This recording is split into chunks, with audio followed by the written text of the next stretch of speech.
A piše nezavisni zastupnik. Ja čitam ono što piše. Poštovane kolege, kolegice, ja vas pozdravljam, oni koji su imali izdržljivost da ostanu ovdje nakon velikog slavlja i šampanjca. Ovako, završen je Festival demokracije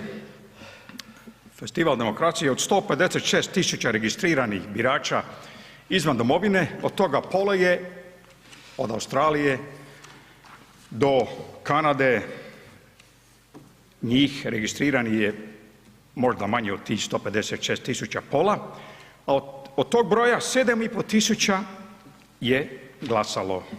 Kako je moguće? Možete dobiti više ljudi će doći na utakmicu Gračani i Markuševac nego je izašlo na izbore. Mi znamo zašto je to tako i ti su ljudi neki morali letiti 3-5 sati do birališta, još nema dopisnog glasanja. Ne samo to, nego imali smo probleme u konzulatima koji su prijavljeni DIP-u. Jedan primjer je bio, dolaze ljudi, voze 3 sata u Stuttgart, konzulat, i tamo vide, iako imaju sve uredno, da nisu na spisku. I dobiju upute od konzulata da glasuju za Nijemce, za njemačku ovu opciju u Stuttgartu. U drugim zemljama to je jednostavno, imate adresu, onaj PIN, u stvari PIN JMBG, broj 9, imate više od 9 brojeva i odmah glasujte, vi ste državljani te države.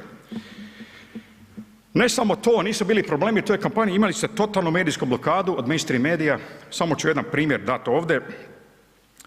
Došao je u Hrvatsku tajnik, Rassemblement National, nacionalnog okupljanja, to je stranka Marine Le Pen koja je pobijedila u Francuskoj za europske izbore.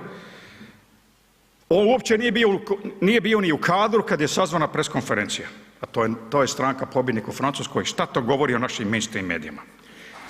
Kad govorim o medijima, samo ću pročitati vama ko vani predstavlja nas u vanjskom svijetu i koji su ta imena. Samo ću neka pročitati. Ovo su najutjecajnije medije globalne.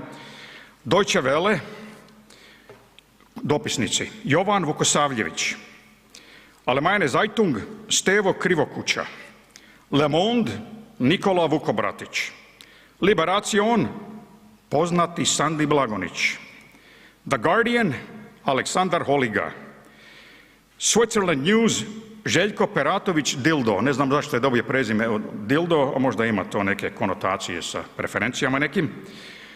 Associated Press, najveća i najstarija novinarska agencija, Dušan Stojanović, El Pais, Svetlana Milosavljević, BBC, Srboljub Živojinović, CNN, Petar Stefanić, Politika, Vojislav poznati Mazoko, New York Times, Dejan Jović, TV France, Ivo Goldstein, Washington Post, Žarko Puhovski i RTS, Hrvoje Zovko pod pseudonimom. Imamo naravno Corriere della Sera, Slavenka Drakulić. A naravučenje svega toga? Da, Slavenka Drakulić, Corriere della Sera, i to su ti ljudi koji...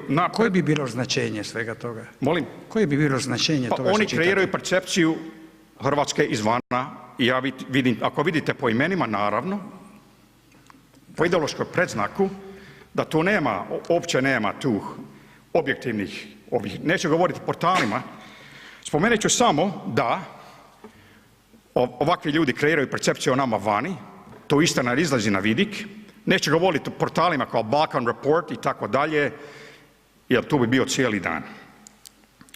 Ja bi preporučio bi medijama u Hrvatskoj barem da dođu 3. lipnja, ponedjeljak, u Westin, gdje će biti jedna inicijativa za donošenje zakona o razotkrivanju informacija, takozvana lustracija, koji to je jedna akcija, inicijativa zaklade Konrad Adenauer i dođite tamo, nemojte to blokirati.